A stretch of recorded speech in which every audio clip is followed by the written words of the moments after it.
Hello जी, कैसे हैं सब लोग? सब बढ़िया। मैं शशांक शर्मा आपका स्वागत करता हूं स्कोर हाई की फिजिक्स चैनल में। जैसा कि आप लोग जानते हैं कि हमारी फॉर्मूला सीरीज चल रही है और फॉर्मूला सीरीज में हम करंट इलेक्ट्रिसिटी चैप्टर कंप्लीट कर चुके हैं। करंट इलेक्ट्रिसिटी पूरा कंप्लीट हो गया है।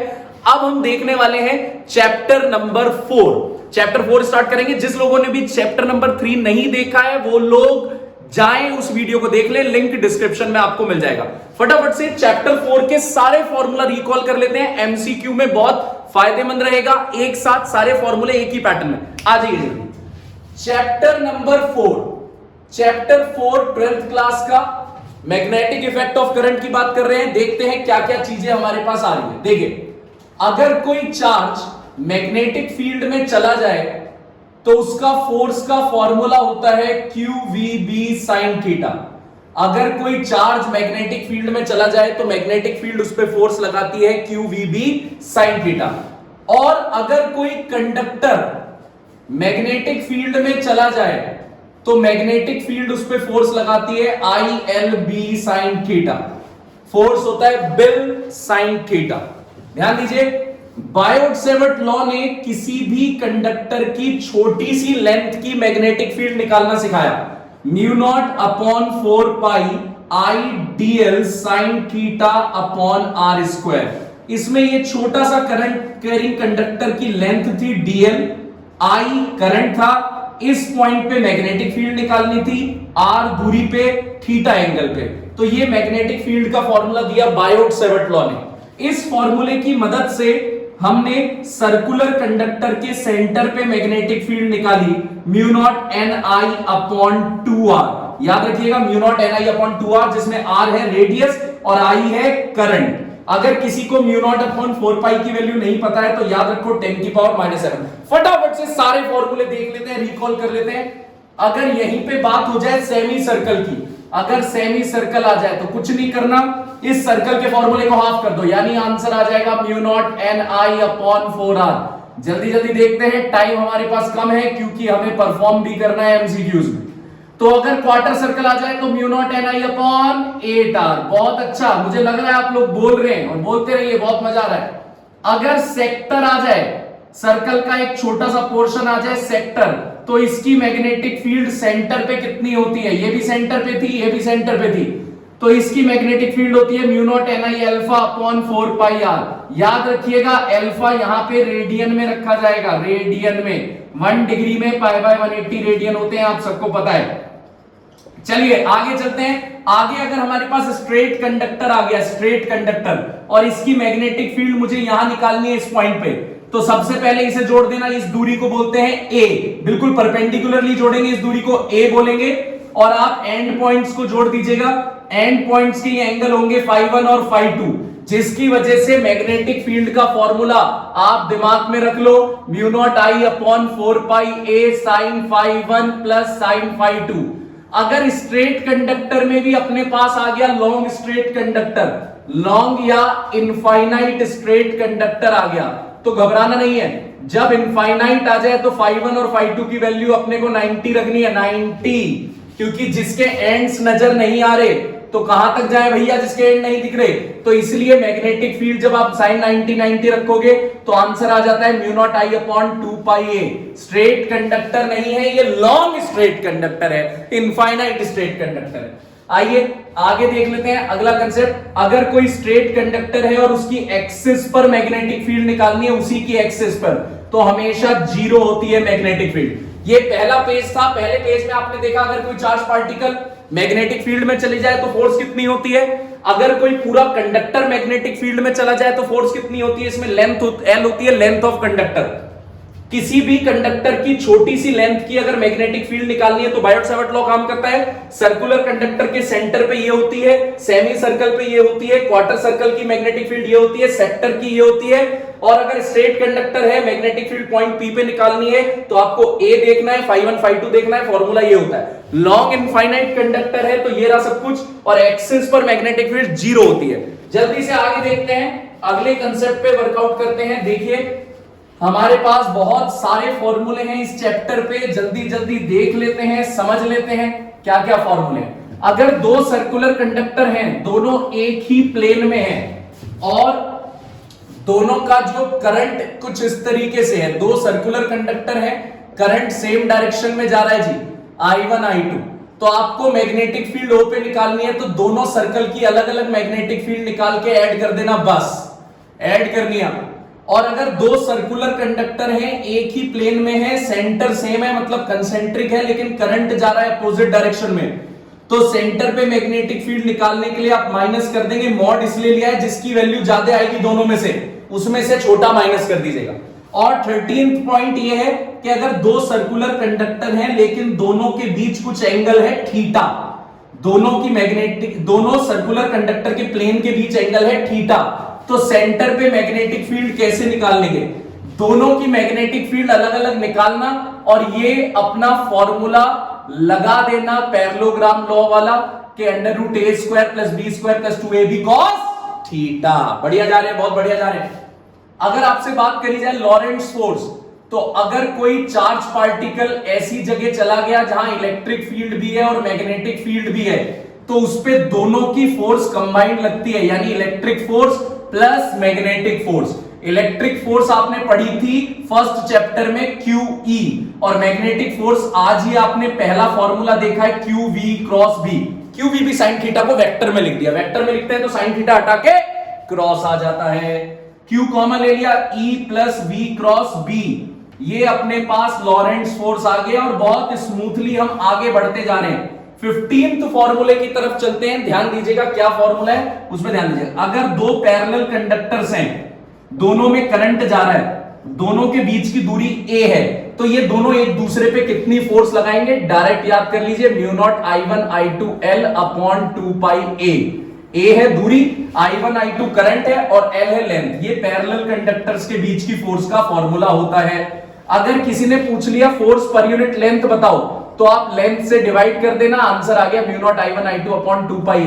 अगर दोनों के दोनों सेम डायरेक्शन में करंट जा रहा है, तो ये दोनों अट्रैक्ट करते हैं। याद रखिएगा, याद रखने वाली बातें हैं, अट्रैक्ट करते हैं। अगर करंट ऊपर जा रहा है और करंट नीचे जा रहा है, यानी अपोजिट डायरेक्शन में जा रहा है, तो ये दोनों रिपेल करते हैं। दोस्तों देखते रहिए, बढ़िया मजा आ रहा है, रिपेल करते हैं ये एक दूसरे को। ठीक है, अब चलते हैं हम 16th पॉइंट की तरफ, अगले पॉइंट की तरफ। और फॉर्मूले क्या हैं?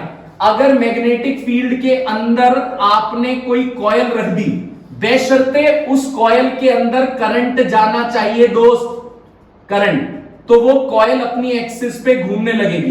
भैया ने क्या बोला? मैंने बोला अगर मैग्नेटिक फील्ड है और आपने रख दी कॉइल और कॉइल में जा रहा है करंट, तो भैया वो घूमने लगेगी। और घूमने के पीछे रिस्पॉन्सिबल कौन होता है? टॉर्क। घूमने के पीछे रिस्पॉन्सिबल होता है टॉर्क। इस बोर्ड पे आपने क्या देखा, जल्दी से सुनो। अगर करंट सेम डायरेक्शन में है तो दोनों की मैग्नेटिक फील्ड जुड़ जाएगी, अपोजिट में है माइनस हो जाएगी, बड़े में से छोटा माइनस करना। अगर दोनों के बीच में कोई एंगल है तो मैग्नेटिक फील्ड का फॉर्मूला हो जाएगा √a² + b² + 2ab cos theta. लॉरेंट्ज force होता है अगर कोई चार्ज पार्टिकल इलेक्ट्रिक फील्ड में भी चला जाए और मैग्नेटिक फील्ड में भी चला जाए, तो दोनों की फोर्स कंबाइंड लगती है। तेज तो नहीं लग रहा? तेज ही तो पढ़ना है, क्योंकि हम पढ़ नहीं रहे, हम फॉर्मूला रिवाइज कर रहे हैं। QE + QV cross B, Q common आ गया, E + V cross B। Comment में बताना तेज तो नहीं लग रहा। अगली वीडियो फिर उसी हिसाब से मैं कर दूंगा। ये कोई मॉड्यूलेशन नहीं है, ये मैं बोली इतनी तेज रहा हूं। देखिए, अगर दो पैरेलल कंडक्टर्स हैं तो इनके बीच फोर्स कितनी लगेगी? μ0 I1 I2 L upon 2πa, दो पैरेलल के बीच की फोर्स। इस चैप्टर में आपने कितनी फोर्स देख ली? चार्ज पार्टिकल की वजह से इलेक्ट्रिक फील्ड में QE, चार्ज पार्टिकल की वजह से मैग्नेटिक फील्ड की वजह से चार्ज पार्टिकल पे QV भी sin थीटा, पूरे कंडक्टर पे बिल sin थीटा, दो पैरेलल कंडक्टर पे μ0 I1 I2 L upon 2πa। अब हम टॉर्क देखने जा रहे हैं। टॉर्क क्या कंसेप्ट है उसे ध्यान से देखिएगा। अगर कोई भी कॉइल जिसके अंदर करंट जा रहा है और उस कॉइल को आपने मैग्नेटिक फील्ड में रख दिया, तो वो गोल गोल घूमने लगेगी, रोटेशन मोशन करने लगेगी, तो उस पे जो टॉर्क लगेगा, उस टॉर्क का फॉर्मूला होता है NIAB, यानी बीना साइन थीटा। बीना साइन थीटा, कुछ लोग इसे निब्बा भी बोल सकते हैं, आजकल चल रहा है बाबा निब्बा। NIB है। N है नंबर ऑफ टर्न्स, I है करंट, A पूरी कॉइल का एरिया है, B है मैग्नेटिक फील्ड, और थीटा इसे समझ लेना, थीटा एंगल है magnetic field and normal to the coil. Magnetic field और नॉर्मल टू द कॉइल के बीच का एंगल होता है अपना टॉर्क का फॉर्मूला, बीना साइन थीटा। चलिए आगे देखते हैं टॉर्क के लिए एक और कंसेप्ट। अगर आपके पास एक रेक्टेंगल है, एक स्क्वायर है और एक सर्कल है, तो सबसे ज्यादा टॉर्क किस पे लगेगा? सेम पैरामीटर, सर्कमफेरेंस सेम है, तो सबसे ज्यादा टॉर्क उस पे लगेगा जिसका एरिया ज्यादा हो। एरिया ज्यादा हमेशा सर्कल का होता है, ये नॉलेज याद रखना आप हमेशा से। सर्कल का ज्यादा एरिया होता है तो टॉर्क भी उस पर ज्यादा लगेगा। चलिए आगे चलते हैं फटाफट से। अगर किसी गैल्वेनोमीटर को आपको अमीटर में बदलना है और किसी गैल्वेनोमीटर को आपको कन्वर्ट करना है वोल्ट मीटर में, तो क्या सीन होता है, ध्यान से देख लीजिए। गैल्वेनोमीटर को अमीटर में, गैल्वेनोमीटर के पैरेलल में लगा दो एक रेजिस्टेंस जिसे बोलते हैं शंट, जिससे ये कन्वर्ट हो जाता है अमीटर में। और फॉर्मूला याद रखने का तरीका अपने पास ये याद रखना हमेशा, I इंटू एस, या फिर आप लिख सकते हो, अगर I1 I2 नहीं लिख रहे आप यहां से टोटल करंट I लेके चले हो, इसमें करंट चला गया IG, तो बचा हुआ ऊपर चला गया I माइनस IG, तो दोनों पैरेलल में है तो वोल्टेज सेम रहेगी। वोल्टेज सेम है तो आप लिख सकते हो I minus IS into S, IG into S, और IG इंटू जी, पैरेलल में वोल्टेज सेम होती है। इस फॉर्मूले से न्यूमेरिकल करना, एंड प्रोडक्ट से न्यूमेरिकल नहीं करना है। क्यों ऐसा क्यों कह रहा हूं कि इसके बाद जो सॉल्व करके आता है उससे क्यों नहीं करना न्यूमेरिकल, इससे क्यों करना है, क्योंकि हमेशा IG बहुत छोटा होता है I से, तो आप न्यूमेरिकल में I में से IG नेग्लेक्ट कर देते हो और डायरेक्ट आपके पास फॉर्मूला बनता है जो मैं लिख रहा था इससे पहले और मैंने मिटा दिया, IS is equal to IGG। ये डायरेक्ट फॉर्मूला आपके पास बनता है, न्यूमेरिकल सॉल्व करने के लिए इजी हो जाता है। अब ध्यान दीजिएगा, इधर आ जाइए। अगर आपको वोल्ट मीटर बनाना है तो पैरेलल में लगा दो रेजिस्टेंस, सीरीज में लगा दो रेजिस्टेंस। यहां पैरेलल में लगाया था, यहां सीरीज में, और यहां फॉर्मूला होता है V is equal to I R plus G। याद रखिएगा, बहुत छोटा सा फॉर्मूला है, हमेशा याद रखना है। न्यूमेरिकल इससे सॉल्व होंगे, इससे, और इसमें इससे सॉल्व होंगे। ना हो तो मुझे बताइए, मैं MCQ सीरीज भी लेके आने वाला हूं, ध्यान से देखिएगा। अब आगे आपके पास जो कंसेप्ट आता है ये आपने देख लिया। अब समझ लीजिए, आपके पास अगर मूविंग कॉइल गैल्वेनोमीटर की बात की जाए तो क्या क्या चीजें होती है मूविंग कॉइल गैल्वेनोमीटर में। मूविंग कॉइल गैल्वेनोमीटर में एक ही फॉर्मूला याद रखना, एक ही फॉर्मूला बस, निब्बा यानी उस सुई को जो आगे लेके गया था वो वाला टॉर्क और पीछे लाने वाला टॉर्क, K थीटा।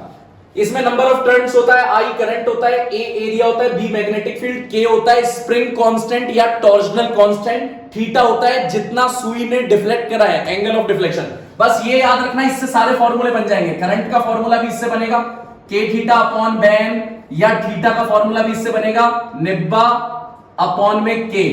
ये सारे फॉर्मूले यहीं से मूविंग कॉइल गैल्वेनोमीटर से डेवलप होते हैं, भूलिएगा मत। चलिए आगे चलते हैं। अगर किसी ने पूछ लिया करंट सेंसिटिविटी क्या होता है, तो थीटा अपॉन I, और वो कहे करंट सेंसिटिविटी करंट पे कैसे डिपेंड करता है, इनवर्सली डिपेंड नहीं करता, क्योंकि थीटा का फॉर्मूला है बीना अपॉन के, निब्बा अपॉन के, तो करंट से करंट कट जाता है, इसलिए करंट सेंसिटिविटी डिपेंड नहीं करती है इस पे, ध्यान रखिएगा। Current sensitivity theta upon I है, लेकिन करंट पे डिपेंड नहीं करती है। आइए, वोल्टेज सेंसिटिविटी बिल्कुल सेम इसी तरीके से थीटा अपॉन V होता है, थीटा की जगह निब्बा अपॉन के। क्या बढ़िया फॉर्मूला चल रहा है भाई, निब्बा। वोल्टेज की जगह IR, I से I कट गया, वोल्टेज सेंसिटिविटी इज बैन upon KR, that is very good, बैन अपॉन KR। और बैन अपॉन K की जगह आप लिख सकते हो करंट सेंसिटिविटी, जबकि ओम्स लॉ होता था V is equal to IR, और सेंसिटिविटी में होता है VS is equal to IS upon R। Change हो गया है सारी कहानी। जल्दी से चल रहे हैं, बस बिल्कुल लास्ट दौर पे आ चुके हैं हम इसके फॉर्मूले सीरीज के। इसमें फॉर्मूले थोड़े ज्यादा थे तो बताने तो सारे ही थे। जल्दी से चलते हैं आगे की तरफ। अगला अपने पास क्या कंसेप्ट है उसे देख लीजिए। अब हमारे पास अगला कंसेप्ट जो आता है वो एम्पियर सर्क्यूटल लॉ आता है। एम्पियर सर्क्यूटल लॉ का फॉर्मूला है B dot DL is equal to mu naught I, और इसी फॉर्मूले से आप सोलेनॉइड की मैग्नेटिक फील्ड निकालते हो। सोलेनॉइड जो हेलिकल शेप का होता है, स्प्रिंग शेप का होता है, इसकी मैग्नेटिक फील्ड सोलेनॉइड की आती है mu naught NI upon L, जिसमें N अपॉन L को आप लिख सकते हैं स्मॉल n, लीनियर डेंसिटी, तो म्यू नॉट NI सोलेनॉइड की मैग्नेटिक फील्ड। अगर एंड्स पे निकालनी है मैग्नेटिक फील्ड, सोलेनॉइड के बिल्कुल एंड्स पे, तो इस मैग्नेटिक फील्ड को आधा कर देना, बस हाफ म्यू नॉट NI। चलिए आगे चलते हैं, फटाफट से आगे देख लेते हैं आखिरी फॉर्मूले की तरफ पहुंचते हुए। सोलेनॉइड की जगह अगर टोरॉइड आ जाए आपके पास एग्जाम में कि टोरॉइड की मैग्नेटिक फील्ड आपको निकालनी है, तो क्या सीन बनता है आइए दिखाता हूं, और फिर सर्कुलर कंडक्टर की एक्सिस पर दिखाता हूं मैग्नेटिक। देखिए ये टोरॉइड है, टोरॉइड की मैग्नेटिक फील्ड निकालनी है। टोरॉइड की मैग्नेटिक फील्ड बिल्कुल सोलेनॉइड वाली रहेगी, म्यू नॉट NI, क्योंकि सोलेनॉइड को गोल कर दो तो टोरॉइड बन जाता है, तो मैग्नेटिक फील्ड बिल्कुल सेम रहेगी। आखिरी फॉर्मूला सर्कुलर कंडक्टर है, इसका रेडियस R है, इससे x दूरी पर इस जगह एक्सिस पर मैग्नेटिक फील्ड निकालनी है तो डायरेक्ट फॉर्मूला आप याद रखिएगा mu naught N I R square upon 2 R square plus X square की पावर 3/2। इस फॉर्मूले से आप सेंटर पे भी मैग्नेटिक फील्ड निकाल सकते हैं। पॉइंट P को अगर सेंटर पे शिफ्ट करना है तो आप x की जगह क्या रख देंगे, तब आप x की जगह रख देंगे अपने आप 0। अगर सेंटर पे निकालना है तो x की जगह आप 0 रख देंगे और जैसे ही आप x की जगह 0 रखेंगे तो फॉर्मूला सेम वही आ जाएगा जो आपने पढ़ा था कि सेंटर पे मैग्नेटिक फील्ड होती है म्यू नॉट एन आई अपॉन 2r। तो ये अपनी फॉर्मूला सीरीज ऑफ चैप्टर 4 का एंड हो गया। सारे फॉर्मूले कवर कर दिए गए। पढ़ते रहिए क्योंकि मार्क्स लेके आने हैं, एमसीक्यू सॉल्व करने हैं, जल्दी जल्दी एमसीक्यू सॉल्व करेंगे। और कोई भी सजेशन हो तो कमेंट जरूर करें, लेकिन ये वीडियो आगे शेयर करें चैनल के सपोर्ट के लिए। सपोर्ट की जरूरत है, आगे शेयर करिए और प्लीज सब्सक्राइब करके जरूर जाएं। तब तक बाय, पढ़ते रहिए, अपना ध्यान रखिए। Bye then.